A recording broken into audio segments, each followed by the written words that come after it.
تو عوام کا حساب یہ ہے کہ وہ دیکھتے ہیں کہ ماحول کیا چل رہا ہے. جو بھی ریسرچر ہوتے ہیں نا حقیقی معنوں میں, وہ والے ریسرچر نہیں جو آج کل مارکیٹ میں محقق بن کے آئے ہوئے ہیں, یہ تو محقق کی ان کو تو ہوا بھی نہیں لگی. یہ تحقیق کسے کہتے ہیں؟ یہ تو پھینکتے رہتے ہیں بس لمبی لمبی. میں ان محققین کی حیثیت آپ کو بتاتا ہوں. ان کی حیثیت آج کل کے جو نام نہاد محققین چل رہے ہیں نا, مذہبی اسکالر جو پراپر وے میں عالم نہیں بنتے, آج کل ایک اور منجن چلنا شروع ہو گیا ہے کہ سنت مؤکدہ کچھ بھی نہیں ہوتا, یا تو فرض ہے یا نوافل ہیں. فرض پڑھنا ضروری ہے, باقی سب فمن تطوع خیرا فہو خیر لہ. قرآن کی آیت پڑھی جاتی ہے کہ جو اضافی جو بھی کچھ کرے گا وہ اس کے لیے بہتر ہے, یعنی نہ کرے تو ٹھیک ہے, کر لے تو اچھی بات ہے.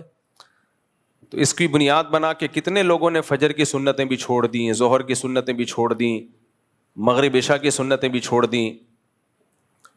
تو یہ نام نہاد جو محققین آج کل آئے ہوئے ہیں نا, ان کی باتوں میں مت آیا کرو. ایک دو حدیثیں پڑھ لیتے ہیں اور ان کو کبھی بھی جواب دلائل سے مت دیا کرو. ان کو ہمیشہ جواب دیا کرو الزامی. الزامی جواب کا مطلب یہ ہوتا ہے, یہ اصول ہمیشہ کے لیے پلے باندھ لو. باطل کے پاس اتنی طاقت نہیں ہوتی کہ وہ دلیل سے بات کرے. وہ دلیل آپ کو دلیل اس لیے لگ رہی ہوتی ہے کہ آپ کا علم بہت کم ہوتا ہے, تو آپ اس کو دلیل دو گے, وہ پھر دلیل کا جواب دے گا, الجھا دے گا آپ کو. اب عالم کو تو پتہ چل جائے گا یہاں گڑبڑ کر رہا ہے, یہ عامی آدمی کے لیے مشکل ہوتی ہے. تو ہمیشہ جب بھی کسی اہل باطل سے آپ کا مقابلہ ہونا, الزامی جواب دیا کرو. الزامی کا مطلب کیا ہوتا ہے؟ الزامی کا مطلب یہ ہوتا ہے کہ اگر آپ کا یہ اصول ٹھیک مان لیتے ہیں ہم, تو پھر آپ خود اس اصول کو کئی جگہ پہ کیوں توڑ رہے ہو؟ آپ بھی تو اس اصول کو خود کئی جگہ پہ توڑتے ہو. تو یہ لوگ جو کہتے ہیں نا سنت موقع, لوگ ویسے ہی نماز نہیں پڑھ رہے آج کل. پڑھتے ہیں تو اتنی لنگڑی لولی نمازیں کہ سنت موقع ہی ختم کر دیں. تو جو بھی آپ سے کہا کرے نا سنت موقع نہیں ہوتی, تو اس سے کہیں کہ اچھا ٹھیک ہے, پھر ہم پھر نماز ایسے شروع کریں گے, اللہ اکبر کہہ کے نیت باندھی, ثنا پڑھنے کی ضرورت نہیں ہے کیونکہ سبحانک اللہم یہ لازم نہیں ہے. ڈائریکٹ سورہ فاتحہ پڑھو, اس سے پہلے اعوذ باللہ بسم اللہ بھی پڑھنے کی ضرورت, بلکہ ہم وضو سے شروع کرتے ہیں. وضو میں صرف 4 فرض ہیں, کلی کرنے کی بھی ضرورت نہیں ہے, ناک میں پانی ڈالنے کی بھی ضرورت نہیں ہے, نفل ہے جو ڈال لے ٹھیک ہے, نہیں ڈالے ساری زندگی نہ ناک میں پانی ڈالے. اور 1 دفعہ چہرہ دھونا فرض ہے, 3 دفعہ فرض نہیں ہے, ایک ہی دفعہ دھوئے. کیا ضرورت ہے 3 دفعہ دھونے کی؟ آپ کہہ سکتے ہیں کہ دھو لے تو ثواب ہی ملے گا نا, اس لیے ہم ترغیب دیتے ہیں کہ دھو لیں. بھائی آپ وہاں یہ بھی تو کہو نا کہ ایک چیز فرض نہیں ہے تو لوگ اس کو لازم کیوں سمجھ رہے ہیں؟ کوئی دھوئے, کچھ لوگ ایسے بھی ہوں جو نہ دھوئیں, کچھ لوگ ایسے ہوں جو سنت موقدہ کے ساتھ نماز پڑھیں, کچھ ایسے ہوں جو بغیر سنت موقدہ کے ساری زندگی پڑھتے رہیں. تو جو چیز لازم نہیں ہے اس کی تاکید کیوں کر رہے ہو آپ؟ تو ایسا ہونا چاہیے کہ 1 دفعہ چہرہ دھوئیں اور 1 دفعہ بازو دھوئیں, بس اتنا کہ ہاتھ گیلے ہو جائیں. 3 دفعہ کے تکلف کی ضرورت نہیں ہے. اور پھر جب نماز پڑھیں تو سورہ فاتحہ سے ڈائریکٹ شروع کر دیں, اعوذ باللہ بسم اللہ پڑھنے کی, ثنا پڑھنے کی ضرورت نہیں ہے. پھر جب رکوع میں جائیں تو بہت سے فقہا کے نزدیک رکوع کی تسبیحات لازمی نہیں ہے, سنت ہے, سنت موقدہ ہے, تو اس کی بھی ضرورت نہیں ہے. ٹھک سے رکوع کیا اور ایسے کر کے ٹھک سے کھڑے ہو گئے. کیا خیال ہے بھائی؟ کوئی ضروری تھوڑی ہے. آپ کسی بھی مفتی سے پوچھیں کہ کسی سے رکوع کی تسبیحات اگر رہ جائیں تو کیا نماز ہو جائے گی؟ وہ کہے گا ہاں ہو جائے گی, کیونکہ واجب نہیں ہے. اور اگر کسی کے نزدیک واجب ہے تو 3 دفعہ واجب نہیں ہے, 1 دفعہ واجب ہے. تو 3 دفعہ بالکل نہ پڑھیں, 1 دفعہ پڑھ لیں, اور ہمیشہ یہی معمول بنائیں. پھر سجدے میں جائیں تو 1 تسبیح پڑھ لیں اور وہ بھی نہ پڑھیں تو بھی کوئی ضروری نہیں ہے. اس طریقے سے 4 رکعتیں پڑھیں, اور آخری رکعت میں اتحیات کے بعد درود شریف پڑھنا لازم نہیں ہے. کسی کے نزدیک بھی واجب نہیں ہے, سنت ہے, تو وہ بھی نہ پڑھیں. ہمیشہ اتحیات کے بعد سلام پھر لیں. اور ہاتھ باندھنے کی بھی ضرورت نہیں ہے, ویسے ہاتھ کھول کے نماز پڑھ لیں. تو جب شریعت کے ہر حکم میں یہ تو صرف ایک حکم ہے نا، افطار روزہ جب آپ رکھتے ہیں تو افطار میں جلدی کرنا کیا واجب ہے؟ اگر کوئی جلدی افطار نہیں کرے گا تو کسی سے سنا گناہ گار ہوگا؟ میری طرف توجہ، کوئی گناہ نہیں ہے بھائی، بہتر ہے جلدی کر لیں افطار تو نہ کریں، ایک ایک گھنٹے بعد افطار کر لیا کریں. تو یہ پورا دین جو ہے نا ہمارا، یہ ڈھانچہ رہ جائے گا، کھوکھلا ہو جائے گا بالکل. فقہائے کرام نے دین کو بہت اچھی طرح سمجھا ہے، بہت ڈیپ میں گئے ہیں. انہوں نے کہا کہ بھائی دیر آر 2 types آف سنت. سنت کی کتنی قسمیں ہیں؟ 2. ہم نے جب نبی کی سیرت میں غور کیا تو پتا چلا کہ کچھ سنتیں ایسی ہوتی ہیں جن کی تاکید نہیں ہے، وہ چھوڑ دیں ساری زندگی کوئی مسئلہ نہیں ہے. لیکن کچھ سنتیں ایسی ہیں جن کی تاکید ہے، اور تاکید کی وجہ سے ان کو کیا کہا گیا؟ سنت مؤکدہ. وہ کبھی کبھار چھوٹ جائیں تو ٹھیک ہے، بلا وجہ چھوڑنا وہ ٹھیک نہیں ہے. جو چھوڑنے کا معمول بنا لے گا تو غالب گمانے کے وہ گنہگار ہوگا، اور اس کو یہ کام کرنے نہیں دیا جائے گا، قابل ملامت ہوگا، برا بلا کہا جائے گا اس کو.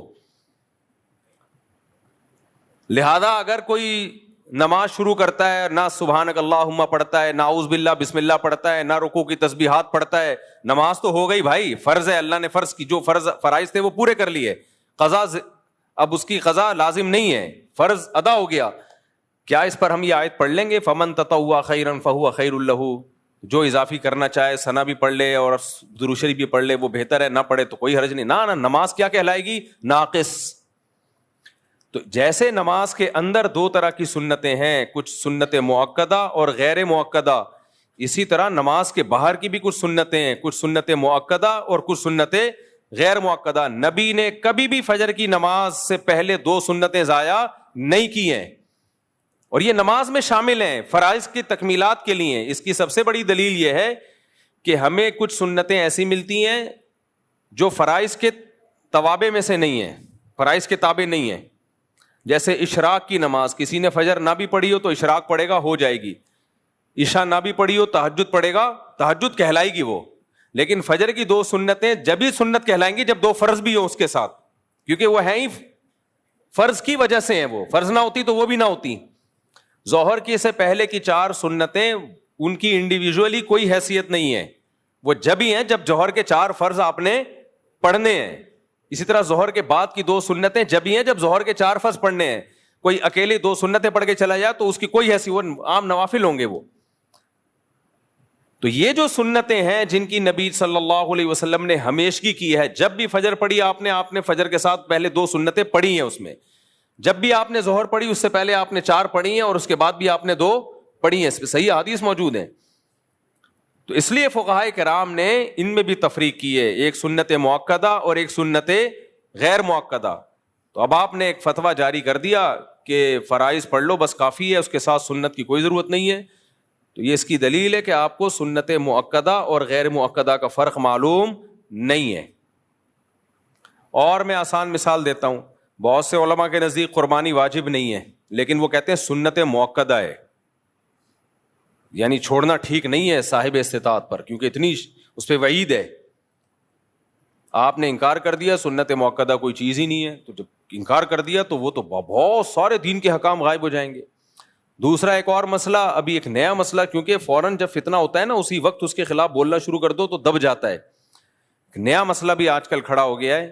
بعض اسکالرز نے یہ کہنا شروع کر دیا کہ والدین کی اطاعت کا قرآن میں کہیں بھی حکم نہیں ہے. والدین کے ساتھ حسن سلوک کا تو حکم ہے، ان کی اطاعت کا حکم نہیں ہے. کمنٹس میں نیچے ماشاءاللہ ویل ڈن، یہ ہیں صحیح محقق، یہ ہیں صحیح اسکالر، یہ ہوتے ہیں کہ بھائی والدین کے ساتھ اچھے سلوک کا تو حکم ہے، اطاعت کا حکم نہیں ہے.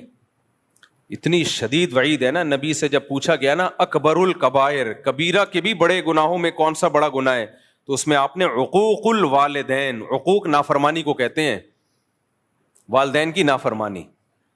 یہ لوگ چاہ رہے ہیں کہ قرآن و سنت کا لیبل لگا کے ہمیں انگریز بنا دیں، گورا بنا دیں، نہ باپ کا پتہ نہ، ورنہ اچھا سلوک تو انگریز بھی اپنے ماں باپ کے ساتھ کرتا ہے. وہ کون سا کوئی جوتے مارتا ہے ان کو؟ ان کے اچھا سلوک یہی ہے کہ بڑھاپے میں اولڈ ہاؤس میں جمع کرا دو، یہ اچھا سلوک ہے. وہ کہتے کیئر زیادہ ہوتی ہے. ہمیں اجازت نہیں ہے. تو ماں باپ کی اطاعت کرنا بھی لازم ہے. ہاں یہ ضرور ہے کہ اس اطاعت کی ایک حدود ہے. سب سے بڑی حدود یہ شریعت کے خلاف حکم ماننا لازم نہیں ہے. کوئی ایسا حکم جس میں کسی پہ ظلم ہو رہا ہو, جیسے ماں کے کہنے پہ بیوی پہ ظلم کرنا شروع کر دینا, یہ جائز نہیں ہے. اسی طرح شریعت نے کچھ بنیادی رائٹس ہر شخص کو دیے ہیں, کچھ بنیادی حقوق دیے ہیں, جس کو آپ اسلام کی زبان میں ہیومن رائٹس کہہ سکتے ہیں. اس میں ماں باپ کی اطاعت لازم نہیں ہے. ہر انسان کی ایک انڈیویجول لائف بھی ہوتی ہے. مثال کے طور پر آپ کو ڈاکٹر بننے کا شوق ہے, ابا کہہ رہے ہیں نہیں تو تاجر بنے گا, زبردستی کا تاجر بنا رہے ہیں آپ کو, تو آپ پر اطاعت لازم نہیں ہے. بھائی میں میڈیکل سائنس میں مجھے دلچسپی ہے, ابا کہہ رہے ہیں کہ تو تاجر بنے گا, آپ کو ڈاکٹر بننے کا شوق ہے, تو اس میں زبردستی والدین نہیں کر سکتے. اسی طرح نکاح کا مسئلہ بار بار بیان کرتا رہتا ہوں, آپ اپنے خرچے پہ نکاح کرنا چاہ رہے ہو, والدین کو روکنے کا حق نہیں ہے, کیونکہ یہ انسان کے بنیادی حقوق ہیں. آپ سفر کرنا چاہتے ہو, والدین زبردستی روک رہے ہیں آپ کو, جبکہ ان کو کوئی نقصان بھی نہیں ہے آپ کے سفر کرنے سے. تو ٹریولنگ یہ ہر ایک کا بنیادی حق ہے. اس ٹریولنگ میں اگر آپ کو کوئی فائدہ ہے, یا ایسا حکم دے رہے ہیں جس میں ان کا کوئی نقصان نہیں ہے, پھر بھی آپ پہ بلا وجہ کے ایک حکم مسلط کر رہے ہیں. بعض ہوتے ہیں بس چڑچڑے طبیعت ہو جاتی ہے ان کی, بلا وجہ کا آرڈر جاری کر رہے ہوتے ہیں, حالانکہ اس آرڈر کو پورا کرنے میں ان کا کوئی فائدہ نہیں ہے, تو وہ ایک الگ بات ہے. لیکن نارملی مباح چیزوں میں ماں باپ جب کسی بات کا حکم دے دیں تو شریعت میں ان کی اطاعت لازم ہے. آپ کے پاس نو کا آپشن نہیں ہے اس میں. یہاں تک کہ چاروں ائمہ کا اس پر اتفاق ہے, اور یہ مسئلہ حدیث سے نکالا ہے, کہ اگر نفل نماز بھی آپ پڑھ رہے ہیں نا, اور ماں اور باپ نے آپ کو کوئی آرڈر دیا, کوئی حکم دیا, تو آپ پر لازم ہے کہ آپ شرعاً آپ کے لیے جائز ہے کہ آپ نماز توڑ دیں, اس کی پکار کا جواب دیں.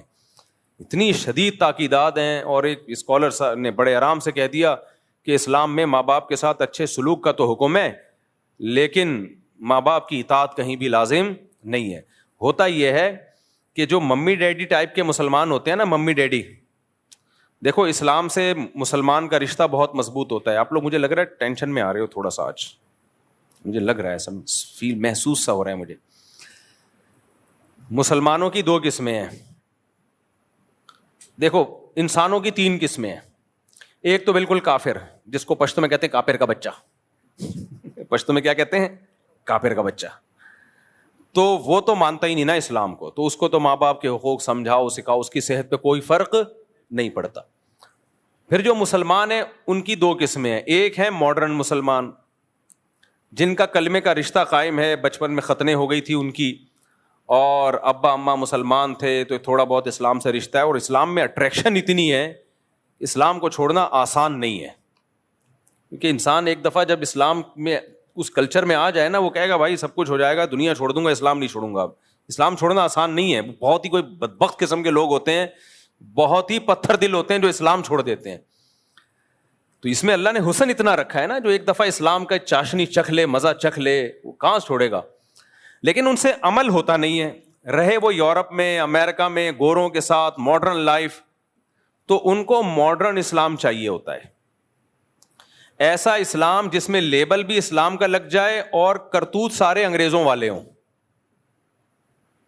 گورا ٹینشن لیس زندگی گزارتا ہے, ماں کی ٹینشن بھی نہیں ہے, باپ کی ٹینشن بھی نہیں ہے, وائف کی ٹینشن بھی نہیں, اور وائف کو ہسبینڈ کی ٹینشن بھی نہیں ہے. ہسبینڈ ہو کے بھی اس کی ٹینشن نہیں ہے, کیونکہ وہ ہسبینڈ کسی کام کا ہوتا نہیں ہے. کیونکہ اس ہسبینڈ کے ہوتے ہوئے وائف کا ریلیشن جمشید سے بھی ہو سکتا ہے, غفار سے بھی ہو سکتا ہے. انگریزوں میں یہ ابھی میں تو پورا اسٹڈی کر کے آیا ہوں, وکیلوں سے پوچھا میں نے لا کیا چل رہا ہے, اگر انہوں نے کہا صاحب سیٹ ہے, تو وائف کسی اور سے ریلیشن قائم کر لے تو بھی کچھ نہیں ہوتا, ہسبینڈ کسی اور سے ریلیشن قائم کر لے تو اچھا, ہسبینڈ بیوی کو کسی بات کا آرڈر دے تو بھی کچھ نہیں ہوتا, اور بیوی ہسبینڈ سے نان نفقے کا مطالبہ کرے وہ نہ دے تو بھی کچھ نہیں ہوتا. تو جب کچھ نہیں ہوتا تو کمبختو تمہیں تکلف کی ضرورت کیا تھی. بس ایک مصیبت میں پھنس جاتے ہیں وہ لوگ. وہ مصیبت یہ کہ جب تک گرل فرینڈ تھی تو کوئی ٹینشن نہیں تھی, شادی کر لی تو اب بریک اپ نہیں ہو سکتا, بریک اپ کرو گے تو آدھی پراپرٹی دو گے آپ. تو اس ٹینشن کے سلسلے میں وہ کیا کر رہے ہوتے ہیں, شادی کر رہے ہوتے ہیں. تو کون کرے گا, پاگل تھوڑی ہیں وہ. خیر, تو اب جو ماڈرن اسلام ہمارے جو ڈیفینس میں اور کلفٹن میں اور یعنی جو پوش ایریاز ہیں وہاں جو سارے مسلمان نہیں, یعنی جو برگر فیملیوں سے جن کا تعلق ہے, ان کی پیاس نہیں بجھ رہی تھی کہ ہمارے ان کرتوتوں پر ہم نہ باپ کو پوچھتے ہیں, نہ ہم ماں کو پوچھتے ہیں, نہ بیوی شوہر کی اطاعت کرتی ہے. جب میں یہ بیان کرتا ہوں شوہر گھر کا سربراہ ہے, تو ہماری لبرل انٹیوں کی ایسے لگتا ہے ان کی دم پہ پاؤں رکھ لیا میں نے, ان کی دم پہ ایسی چیخیں نکلتی ہیں نا, ایسی چیخیں نکلتی ہیں. کمنٹس میں پڑھ رہا ہوتا ہوں, یہ میرا ظرف ہے, اتنے اپنے خلاف نیگیٹو کمنٹس میں پڑھتا ہوں. تو یہ مولوی کو دیکھو, یہ مولوی کو دیکھو. تو آپ کو آپ کی مرضی کا اسلام تھوڑی ہم بتائیں گے بھائی, کس کی مرضی کا اسلام بتائیں گے؟ اللہ کی مرضی کا. تو اللہ سے لڑو جا کے. اللہ میاں نے گھر کا سربراہ مکھنچو کو بنا دیا, اب کیا کریں. خیر, آپ کو ماننا پڑے گا میں ماتحت ہوں, بس میں نے چھوڑ دو اسلام. کس نے کہا ہے بھائی اسلام کو چینج نہیں کرو, اسلام چھوڑ دو. آپ بولو بھائی مجھے ایک گورے سے شادی کرنی ہے, مجھے نیلسن چاہیے, جمشیدنی چاہیے, مجھے کیا چاہیے؟ نیلسن. اور کیا ہوتا ہے؟ مائیکل چاہیے, مجھے مائیکل. میکائل نہیں چاہیے, مجھے کیا چاہیے؟ مائیکل. تو آپ پھر وہاں جاؤ نا, وہاں آزادی ہے بھائی, کوئی سربراہ وربراہ نہیں ہوتا. گورا ڈانٹ بھی نہیں سکتا بیوی کو, ڈانٹ دینا تو وہ کیس کر دے گی. تو اس لیے پھر ایسے ہی کسی ماڈرن سے آپ نکاح کریں. تو یہ کیا بات ہے ادھر پیڑے کھانے کے لیے, کیونکہ پتہ ہے گورے سے وہ تو کوئی حقوق نہیں ہوتے اس کے. عشق معاشقہ ہو جائے تو کر لیتی ہیں, ورنہ پتہ ہے کچھ بھی نہیں ملے گا وہاں.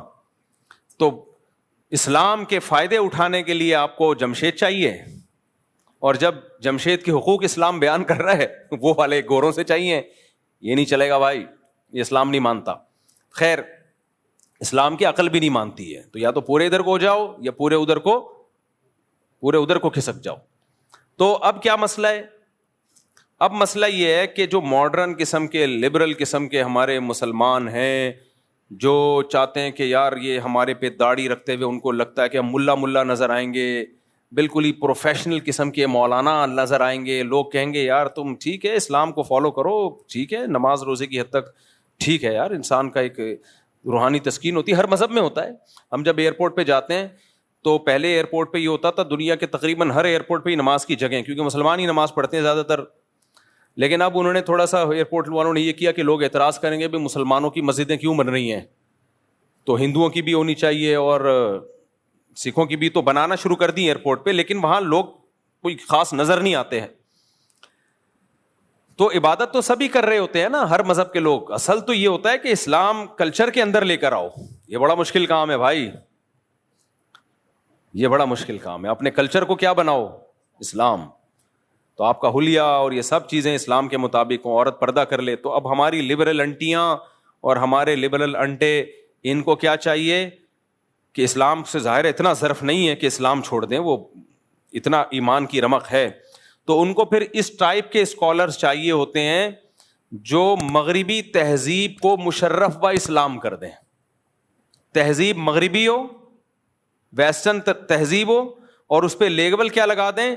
قرآن و سنت کا, تاکہ ان کی تھوڑی سی ایک پیاس بجھ جائے, تھوڑی سی ان کو تسلی مل جائے. جیسے جب کسی نے کسی چیز کو حلال کرنا ہوتا ہے نا, میں اکثر ایک چٹکلا سناتا ہوں نا, بہت دفعہ سنا چکا ہوں, آپ شاید بور ہو جاؤ دوبارہ, لیکن سنا دیتے ہیں کیا جا رہا ہے. تو یہ اس بات کو سمجھانے کے لیے جو ابھی میں بتا رہا ہوں, وہ بار بار کہتا ہوں نا, ایک مولوی صاحب چوری کے خلاف بیان کرتے تھے. تو ایک دن کھانا نہیں تھا گھر میں, بیگم سے انہوں نے کہا پڑوسیوں کی مرغی چوری کر لے. تو بیگم نے کہا بھائی مرغی تو آپ چوری, تو آپ خود اتنے بیانات کر چکے ہو کہ چوری اسلام میں حرام ہے. اب ظاہر ہے مولوی صاحب کا بھی تو ضمیر ملامت کر رہا ہوگا نا کہ یار میں اتنے بیانات کر چکا ہوں, غلط ہے.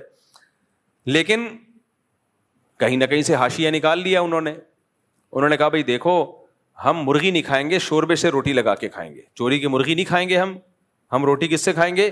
شوربے سے. اب وہ یہ نہیں کر سکتے تھے کہ نہیں جب حرام ہے تو ہم حرام کھائیں گے. اپنے دل کو تھوڑی تسلی دینی پڑتی ہے انسان کو, غلط کام کرتے ہوئے بھی کچھ نہ کچھ. ہاں جس کا ضمیر بالکل ہی مردہ ہو چکا وہ تسلیہ نہیں دیتا, لیکن تھوڑا سا ضمیر زندہ ہو تو کہیں سے گنجائشیں نکال رہا ہوتا ہے. تو مولوی صاحب تھے وہ چوری کے خلاف بیان کرتے تھے. انہوں نے کہا بھائی شوربے سے لگا لیں گے, بوٹیاں نہیں کھائیں گے ہم, حرام تو بوٹیاں ہیں نا. تو بیگم جب شوربہ یوں کر کے دیگچی یوں کر کے نکال رہی ہے تو اور بوٹیاں چمچ سے پیچھے کر رہی ہے, تو مولوی صاحب نے بولا کہ چمچ کا استعمال مت کرو, جو خود سے آئے اسے آنے دو, جو بوٹی خود سے آئے اسے آنے دو. بالکل یہی کام ہمارے جو پوش علاقے ہیں, مالدار علاقے ہیں, وہاں کے رہنے والے برگر فیملیوں کے پیرنٹس اور برگر فیملیوں کے بچیز یہ کام کر رہے ہیں. برگر فیملی تو بچے تھوڑی ہوتے ہیں, ان کے بچیز ہوتے ہیں, بچیز, حالانکہ ہوتا ایک ہی ہے, ایک آدھ سے زیادہ ان کے ہوتے نہیں ہیں, تو بچیز یہ لوگ یہ کام کر. تو ان کو چاہیے پھر ایسا اسکالر جو کم از کم مفتی طارق مسعود کے ٹریک پہ بالکل اس سے 180 ڈگری پہ ہو. ہمیں تو بالکل ہی کسی کھانچے میں بیٹھتے ہی نہیں نا, ہم جیسے فنڈامنٹلسٹ مولانا, تو ہم تو کسی کھانچے میں بیٹھتے ہی نہیں ہیں ان کے. تو ان کو پھر ایسا اسکالر چاہیے ہوتا ہے کہ یار ہم داڑھی بھی نہ رکھیں, ہم ملا لگیں گے دیکھنے میں, اور ساس بہو کی خدمت, اوہ ہو کیا عذاب ہے یار. اپنے ماں باپ کی ہوئی نہیں ہم سے, جو سگے فادر اور سگی مدر ہیں, یہ تو فادر ان لا اور مدر ان لا ہے, یہ کیا لگتے ہیں ہمارے, ہسبینڈ کی نہیں کر رہی, وہ ساس کی کہاں سے کرے گی یار. جس کو اسلام کا یہ حکم سمجھ میں نہیں آ رہا کہ ہسبینڈ کی خدمت لازم ہے, وہ ساس سسر کی کہاں کرے گی. تو ان کو جب ایسے اسکالر ملتے ہیں نا کہ اسلام میں ساس سسر کی خدمت لازم نہیں ہے, عورت پہ گھر کے کام کاج لازم نہیں ہے, اور اب نیا لیٹسٹ بالکل فتویٰ مارکیٹ میں آیا ہے کہ ماں باپ کی اطاعت بھی لازم, بولو نہیں, بس اچھا سلوک ہے. ابے اچھا سلوک تو پڑوسیوں سے بھی لازم ہے یار, غفار بھائی سے بھی لازم ہے, جمشید سے بھی لازم ہے, ہندو سے بھی اچھے سلوک کا حکم ہے ہمیں, سکھوں سے بھی اچھے سلوک کا حکم ہے. ماں اور باپ صرف اچھا ہی رہ گیا کیا؟ اصل ہے اطاعت, فرما برداری. تو اب ایسے لبرل انٹیوں کو اور لبرل انٹوں کو کیا چاہیے؟ ایسے اسکالر چاہیے جو آپ کو ہر طرح کی پابندیوں سے آزاد کر دیں. تو پھر وہ ان کو ایسے لوگ بہت اچھے لگتے ہیں جو اس طرح کی باتیں کر رہے ہوتے ہیں کہ نہ اس کی خدمت لازم, نہ اس کی خدمت لازم, نہ فلانے کی خدمت لازم. ہر آدمی انڈیویجول ہے, آزاد ہے, ہر آدمی کی اپنی لائف ہے. اور یہ بھی سود بھی حلال ہو گیا, بہت سو نے تو سود کو حلال کر دیا, یہ والا سود حرام نہیں ہے, یہ والا حرام ہے. عجیب ڈرامے بازیاں کر کے, اور کیا کتنا کچھ دین میں تحریف ہو رہی ہے نا, اتنی تحریف. میں تو کہتا ہوں کہ اللہ تیرا کتنا فضل ہے, صحیح ٹائم پہ مجھے تو نے مولوی بنا دیا, ورنہ ہم بھی کھسکے ہوئے ہوتے. میں اگر مولانا نہ بنتا نا, مولانا کا مطلب پراپر وے میں دین کا علم حاصل نہ کرتا نا, جو صدیوں سے طریقہ چلا آ رہا ہے, تو میں بھی ایسا کھسک جاتا نا ان فتنوں میں. اور پھر میرے پاس ٹوٹی پھوٹی اسپیکنگ پاور بھی ہے, تو بھائی ویڈیو نہ بنایا کریں نا بار بار, وہ پھر گارڈ ادھر متوجہ ہوتا ہے. سب کی طبیعت, جب ایک چیز لکھی ہوئی ہے صرف نکاح کی ویڈیو بنا سکتے ہیں, باقی نہ بنائیں. پھر کوئی نہ کوئی کیمرہ نکال کے بنا رہا ہوتا ہے, سب ڈسٹرب ہوتے ہیں اس سے. تو میں اگر پراپر وے میں میرے بھائی ٹوٹا پھوٹا علم حاصل نہ کیا ہوتا نا, تو پھر ہم بھی اوٹ پٹانگ قسم کے کبھی کیا فتوا ٹھوکتے رہو بیٹھ کے, پھینکتے رہو بیٹھ کے, ٹھوکتے رہو اور پھینکتے رہو. اتنے گھروں میں فسادات ہوئے ہیں نا, اتنے گھروں میں فسادات, اس فتوے کے نتیجے میں کہ بہو پر ساس سسر کی خدمت لازم نہیں ہے. اتنی بہویں باغی ہوئی ہیں, گھروں کا نظام تباہ و برباد ہو گیا. یار کچھ تو سوچو بات کرنے سے پہلے. آپ کی ماں اگر آپ کی بیوی سے پانی مانگتی ہے اور آپ کی بیوی جواب میں یہ کہہ دے کہ میرے اوپر آپ کی خدمت لازم نہیں ہے, وہ ماں کی 2 ٹکے کی حیثیت رہے گی گھر کے اندر؟ 2 ٹکے کی حیثیت رہے گی اس ماں کی؟ کیا اس کے دل پہ چھرے نہیں چلیں گے؟ باپ کہہ رہا ہے اپنی بہو سے کہ بیٹا مجھے روٹی پکا دو, میں بھوک لگ رہی ہے, مجھے نہیں پکانا آتی, تم فارغ بیٹھی ہو پکا دو. وہ کہے میرے اوپر آپ کی خدمت لازم نہیں ہے, میں نہیں پکا رہی. پھینک دو, بس کچھ بھی پھینک دو. پتہ نہیں یہ لوگ اپنی بیویوں کو کیسے رکھتے ہیں اپنے گھروں میں اپنے ماں باپ کے ساتھ.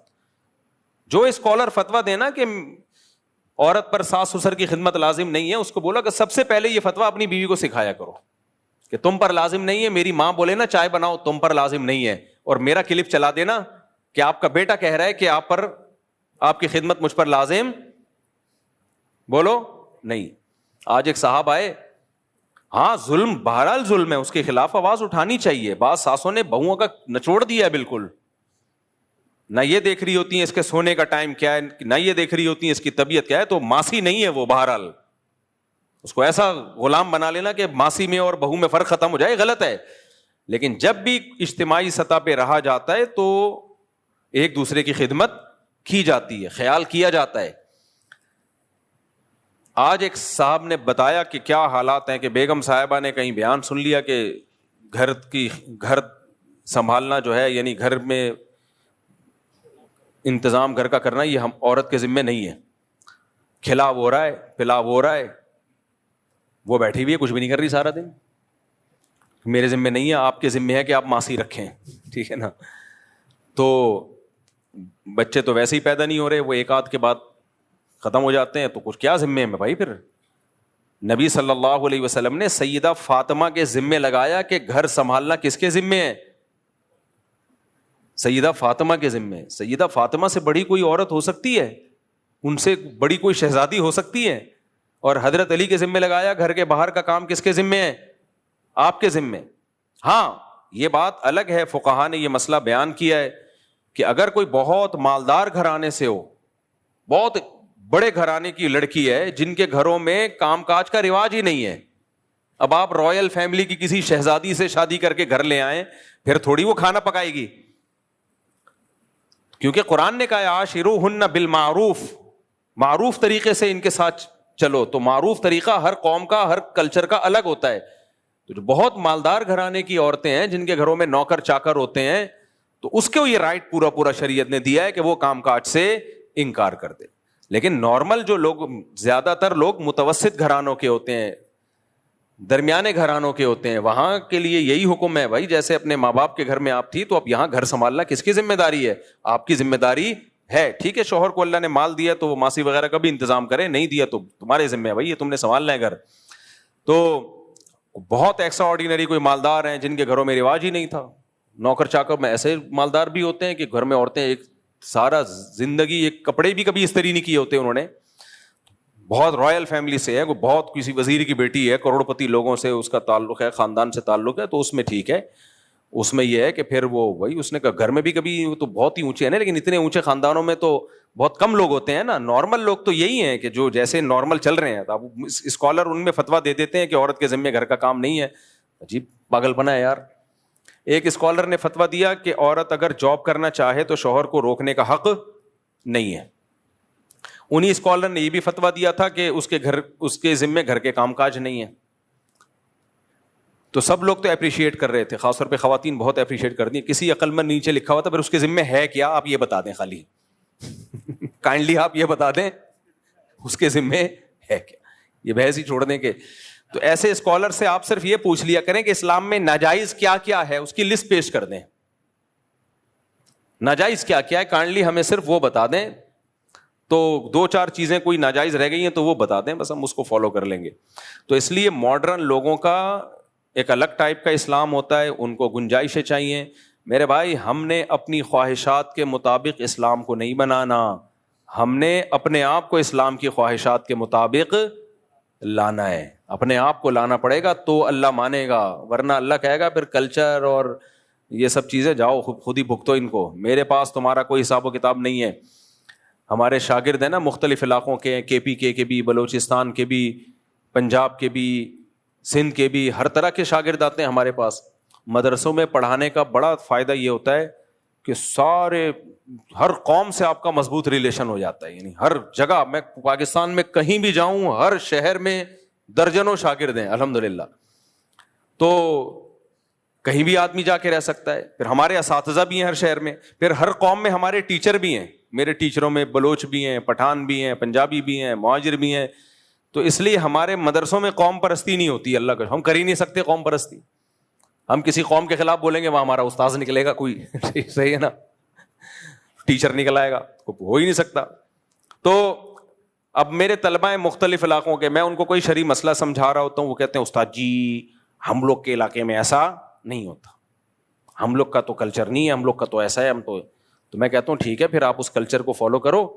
اللہ جب قیامت کے دن آپ سے حساب و کتاب لے گا کہ میرا حکم یہ تھا جو میں نے قرآن میں بیان کیا، تو آپ کہتے ہیں اللہ تیرا حکم تھا لیکن ہمارا کلچر اس سے میچ نہیں کر رہا تھا.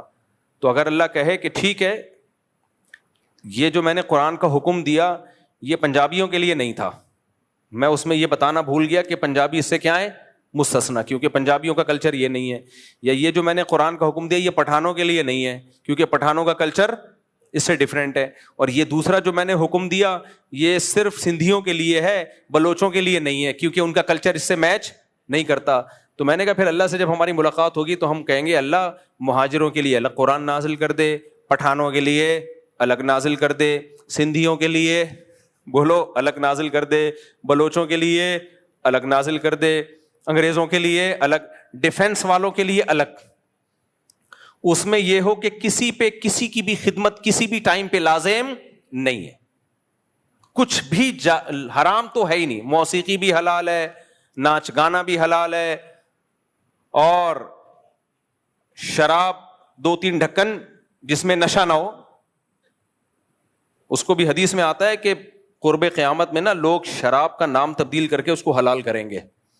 تو ابھی فی الحال اسکالرز میں اتنی ہمت ہوئی نہیں ہے کہ شراب کو حلال کر دیں, لیکن رپورٹ نبی صلی اللہ علیہ وسلم خبر پہلے دے چکے ہیں کہ یہ بھی حلال ہوگی, کیونکہ کون چھوڑے گا بھائی شراب. اچھا یورپ امریکہ میں عجیب ہی ڈیزائن چل رہا ہے, وہاں لوگ بتاتے ہیں ہم ہوٹل میں جاتے ہیں, ہوٹل کا مالک شراب بھی پی رہا ہوتا ہے. اچھا جو بیرے آتے ہیں نا, سوری جو کسٹمر آتے ہیں شراب منگواتے ہیں, اور جب گوشت آئے نا تو کہتے ہیں یہ حلال ہے یا حرام ہے. یعنی مرغی جو ہے ہوتی مرغی ہے, تو یہ ہاتھ سے ذبح کی ہوئی ہے یہ مشینی ہے. تو کہتے ہیں یار ادھر اتنا نیک بنا ہوا ہے کہ کھلا بھی مرغی رہے, خنزیر نہیں کھلا رہے, اور اس میں اتنا کہ مسلمان نے بسم اللہ اللہ اوپر پڑھ کے ذبح کیا بھی, اور دوسری طرف بوتل رکھی ہوئی ہے شراب کی. میں نے کہا چلو یار اسلام کی تھوڑی شراب کی اس کو عادت پڑ گئی, لیکن وہ یہ کہہ رہا ہے کہ یار جس چیز کی عادت پڑ گئی وہ اب مجبور ہو گیا ہوں. اللہ تو اس مجبوری کو نہیں مانتا, لیکن اچھی بات ہے نا, یہ تھوڑی کہ اب وہ شراب پی رہا ہے تو خنزیر بھی کھانا شروع کر دے. ہمارے فرمایا کرتے تھے کہ آج کا مسلمان ہر گناہ کر رہا ہوتا ہے, کچھ ایسے نیکی کے کام کر رہا ہوتا ہے کہ آدمی حیران ہو جاتا ہے کہ یار یہ کیسے کر رہا ہے. تو پھر مثال دیتے تھے کہ کتے سے کسی نے پوچھا کہ تو ٹانگ اٹھا کے پیشاب کیوں کرتا ہے؟ کتے نے کہا چھینٹے نہ پڑ جائیں. گٹر کے پانی میں بیٹھے گا, گٹر کا پانی پیے گا, سڑا ہوا گوشت کھائے گا, نہ بات کرنے کی تمیز, نہ چلنے پھرنے. کتا کو لے کے گھومنا بہت مشکل کام ہے. میں انگریزوں کو دیکھتا ہوں نا, جب کتے کو واکنگ کے لیے نکلتے ہیں تو اللہ کی قسم یہ منظر ہوتا ہے, ایسا لگتا ہے کتا ان کو لے کے نکلا ہے. یہ کتے کی طبیعت میں چین نہیں ہے, کبھی ادھر کبھی ادھر کبھی ادھر کبھی ادھر. اس کو بہت مشکل سے زنجیر سے سنبھالا ہوا ہوتا ہے انہوں نے, ایک ٹینشن میں ہوتے ہیں. ایسا نہیں ہوتا کتا لے کے نکلے اور وہ آرام سے جیسے ہماری پلی ہوئی بکری ہو لے کے نکلے.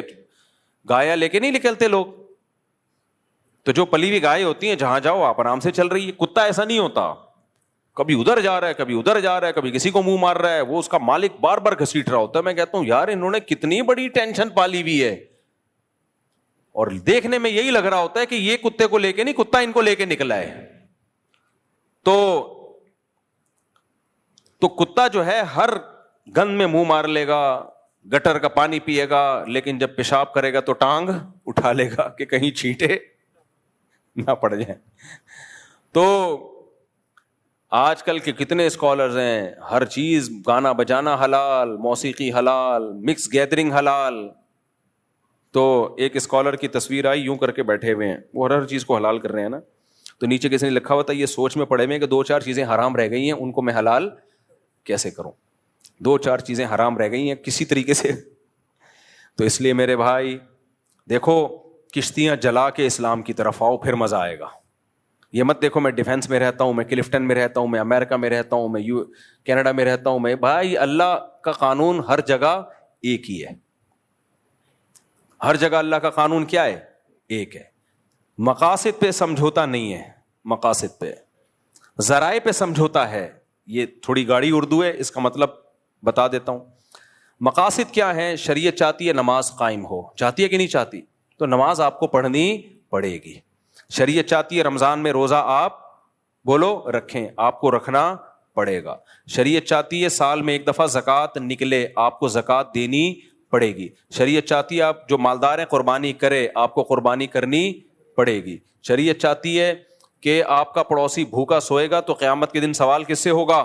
آپ سے ہوگا. تو پیٹ آپ کو اس کا بھرنا پڑے گا. بہت ساری چیزیں جو مقاصد شریعت میں سے ہیں. کوئی ڈوب رہا ہو اس کی جان اگر آپ بچا سکتے ہو تو آپ پہ بچانا فرض ہے. ابھی دیکھو سوات میں کتنا, میں باہر ملک میں تھا, مجھے تو پہلے میں نے کہا یہ شاید فیک ہے, اے آئی سے بنائی ہوئی ویڈیو ہے. کتنے دیر تک بےچارے, اتنا بڑا خاندان دریا کے بیچ میں کھڑا ہوا ہے, کیا آدمی کی نیندیں اڑ جائیں اگر زیادہ سوچنا شروع کرے اس پہ. کوئی مدد کے لیے نہیں آیا. تو آپ کا کیا خیال ہے؟ دنیا والوں نے تو چھوڑ دیا, لوگ وقتی طور پر حکومت کو گالیاں دیتے ہیں, اس کے بعد ٹھنڈا ہو جاتا ہے معاملہ, رو دھو کے ختم ہو جاتا ہے. تو آپ کا کیا خیال ہے, اللہ بھی چھوڑ دے گا؟ اللہ تھوڑی چھوڑے گا. آخرت تو اللہ نے اس لیے رکھی ہے, ان کی ایک ایک کی پکار, ایک ایک کی چیخ جو اپنے سامنے اپنے بچوں کو ڈوبتا ہوا دیکھ رہے ہیں, ان حکمرانوں کے گلے کا پھندا قیامت کے دن بنے گی. اللہ نہیں چھوڑے گا. فرعون نے کتنا ظلم کیا تھا, بنی اسرائیل عاجز آ گئے, اور موسیٰ علیہ السلام سے ایک دن تنگ آ کے کہنے لگے, یا موسیٰ اوذینا من قبل ان تأتینا ومن بعد ما جئتنا, اے موسیٰ تیرے آنے سے پہلے بھی عذاب میں تھے, تیرے آنے کے بعد بھی عذاب میں ہیں, ہمیں تو کوئی فائدہ نہیں ہوا. حضرت موسیٰ نے کیا فرمایا, یا قوم استعینوا باللہ واصبروا, اللہ سے مدد طلب کرو, صبر کرو. اور قرآن کیا کہتا ہے, لا تحسبن اللہ غافلا عما یعمل الظالمون, ظالم کیا کر رہا ہے اللہ کو غافل مت سمجھو. دنیا میں کسی بھی ملک میں یہ واقعہ ہوتا نا, سب سے پہلے وہاں کی انتظامیہ ریزائن دے کے الگ ہو جاتی, کہ اب فوراً الگ ریزائن دے دیتے وہ. تو اس کے لیے بہت اعلیٰ کوالٹی کا بغیرت بننا پڑتا ہے, جو بہت ہی کوئی جری ہوتا ہے نا گناہوں پر, اسی کا ظرف ہوتا ہے. میں نہیں سمجھتا کہ دنیا میں کہیں ایسا دردناک واقعہ ہوا ہو. گھنٹوں کھڑے ہوئے ہیں, پکار رہے ہیں, چیخ رہے ہیں, بیٹی جا رہی ہے سامنے, بیٹا جا رہا ہے, پھر پانی میں ڈوب رہے ہیں, چیخ رہے ہیں بچاؤ, کوئی انتظام ہی نہیں ہے. یہ تو سب چیزیں پہلے سے, جس کے ہاتھ میں بھی حکومت آتی ہے, انتظام آتا ہے, وہ تو پہلے سے یہ سب چیزیں سوچ کے رکھتا ہے. فوری حادثہ ہو جاتا, ہم کہتے ہیں یار ان کو نہیں پتا چلے, بہت زیادہ بے حسی ہے. میں نے تو ایک دفعہ ویڈیو دیکھی, اس کے بعد میں نے کہا بھائی یہ سوائے نیندیں رات کو اڑنے کے اور کچھ بھی حاصل نہیں ہوگا, جانے والے تو چلے گئے. تو اللہ کی ایک آیت تسلی دیتی ہے بس ہمیں, وَلَا تَحْسَبَنَّ اللَّهَ غَافِلًا عَمَّا يَعْمَلُ الظَّالِمُونَ. ایتھیس پتہ ہے کیا کہتے ہیں, دنیا میں اتنا ظلم ہوتا ہے تو خدا اگر ہے تو اس ظلم کو ختم کیوں نہیں کرتا. یہ جو ملحد لوگ ہیں نا, خدا کے منکر ہیں, بہت دلیلیں دیتے ہیں, اتنا کچھ دنیا میں لوگ بھوک سے مر رہے ہیں, اتنا کچھ ہو رہا ہے, تو خدا کہاں ہے؟ ایک طرف وہ کہتا ہے میں ماؤں سے زیادہ پیار کرتا ہوں, دوسری طرف وہ خاموش بیٹھا ہے. تو ہم ایتھیس سے کہتے ہیں کہ تمہیں لگتا ہے وہ خاموش نہیں ہے. وہ پکار کے اس نے اپنی کتاب میں کہہ دیا, لا تحسبن اللہ غافلا عما یعمل الظالمون. ایسے ہی تسلی دیتی ہے نا یہ آیت. دیکھو ظالم کے بارے میں نا, جو بڑے ظالم ہوتے ہیں ان کے لیے نرم جذبات رکھنا بھی ظلم ہے, یہ خوب سمجھ لو. بعض دفعہ آدمی جب بالکل ہی غیرت لیس ہو جاتا ہے نا, جیسے ڈاکوؤں کو لوگ پکڑ کے چھوڑ دیتے ہیں کہ ہائے ہائے بیچارہ, تو ڈاکو کو تو جس نے چھوڑا ہو نا, اس کو نہیں چھوڑو پھر کبھی بھی, اس کو کبھی نہ چھوڑو, کیونکہ یہ ڈاکو سے بھی زیادہ پتھر دل ہے. ایک آدمی جوان عورتوں کو بیوہ کر رہا ہو, چھوٹے بچوں کو یتیم کر رہا ہو, پسٹل ہے اس کے ہاتھ میں, تھوڑے سے پیسوں کی خاطر جوان جنازے نکال دیتا ہو, کیا گزرتی ہے گھر والوں پہ قیامت, اور آپ اس پہ ترس کھا رہے ہو کہ اس کو چھوڑ دیا جائے. اس کا مطلب آپ کی کھوپڑی خراب ہو گئی ہے. ہمارے نبی صلی اللہ علیہ وسلم پہ جب بہت زیادہ ظلم ہوا تو آپ نے بھی بد دعا کی ہے. حضرت موسیٰ سے زیادہ کوئی نرم دل ہوگا؟ پیغمبروں کا دل بہت نرم ہوتا ہے. بالآخر حضرت موسیٰ نے بھی بد دعا کے لیے ہاتھ اٹھائے فرعون اور حامان کے خلاف, کہ جو بھی فرعون کے دربار لوگ تھے ان کے خلاف حضرت موسیٰ نے بھی بد دعا کی. تو اللہ نے حضرت موسیٰ کو ملامت نہیں کی, بلکہ کہا قد اجیبت دعوتکما, اے موسیٰ تیری دعوت کو میں نے قبول کر لیا, تیری دعا میں نے قبول کر لیا. تسلی دی کہ مریں گے یہ. ہمارے نبی کو اللہ نے کتنی تسلیاں دی ہیں کہ جو اسلام کے مسلسل دشمن ہیں, اے نبی آپ غم نہ کریں, میں ان کو سزا دے کے چھوڑوں گا. یہ جو بڑے بڑے ظالم ہوتے ہیں نا پتھر دل, ان کے لیے دل میں نرم جذبہ نہیں رکھنا چاہیے. تو تسلی ہمیں اسی سے ہوتی ہے بھائی, اللہ خاموش نہیں ہے. اللہ کہتے ہیں لا تحسبن اللہ غافلا عما یعمل الظالمون, ظالم جو کچھ کر رہا ہے اللہ کو اس سے غافل مت سمجھو. اے اللہ ہم کیوں غافل نہ سمجھیں؟ تو سزا تو دے نہیں رہا. بھائی جہاں سزا کی ضرورت ہو وہاں آپ سزا نہیں دے رہے تو غفلت کا الزام تو لگتا ہے نا. پھر اللہ پہ بھی کوئی الزام لگا سکتا ہے. پھر اللہ تو اگر کہہ رہا ہے میں غافل نہیں ہوں تو پھر لگ تو ایسا ہی رہا ہے معاذ اللہ کہ تو غافل ہے. تو اللہ نے جواب کیا دیا, انما یؤخرہم لیوم تشخص فیہ الابصار. دیکھو میرا ایک قانون ہے, میں نے ایک دن ہے جس کو قیامت کہا جاتا ہے, میدان حشر کہا جاتا ہے, اس دن کے لیے سزا کو مؤخر کیا ہے. یہ دنیا دار الامتحان ہے, دار العمل ہے, دار الجزا نہیں ہے. یہ بدلے کا دن تھوڑی ہے. یہاں اگر کیش بدلے ملنا شروع ہو جائیں تو سب انسان کے بچے بن جائیں, سارے نیک بن جائیں. تو اس لیے کیا بات